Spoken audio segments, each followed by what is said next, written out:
Pokistonlik bir bola payg'ambarimiz sollallohu alayhi vasallamga o'ta muhabbatli ekanlar. Ismlari Muhammad ekan. O'sha bola kim Muhammad deb ismlari bilan zikr qilinsa, o'rnidan turar ekanda sollallohu alayhi ya Rasululloh deb shu narsani qalbi qo'lini ko'ksiga qo'yib payg'ambar sollallohu alayhi vasallamga salovat aytar ekan. O'sha narsani hayotiga odat qilgan ekan. Uni o'rtoqlari kalaka qilib Muhammad deb qo'ysa, darrov turar ekanda qo'lini ko'ksiga qo'yib sollallohu alayhi ya Rasululloh deydi ekan. Shunga odatlangan ekan. Kim Muhammad deb chaqirsa, qo'lini darrov ko'ksiga qo'yar ekanda sollallohu alayhi ya Rasululloh deydi ekan. Bir qancha muayyan yoshga yetib hajga borishlik nasib qildi.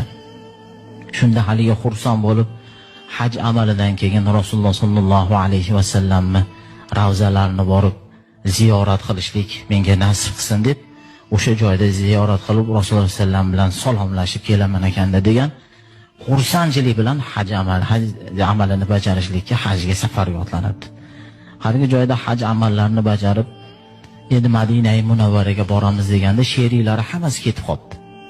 Shunda endi o'zim qoldim deb Madina-i Munavvaraga yo'l oldi. Madina-i Munavvaraga kirib kelayotganda kechasi kirib boribdi. Kirib borganda bashang kiyingan, chiroq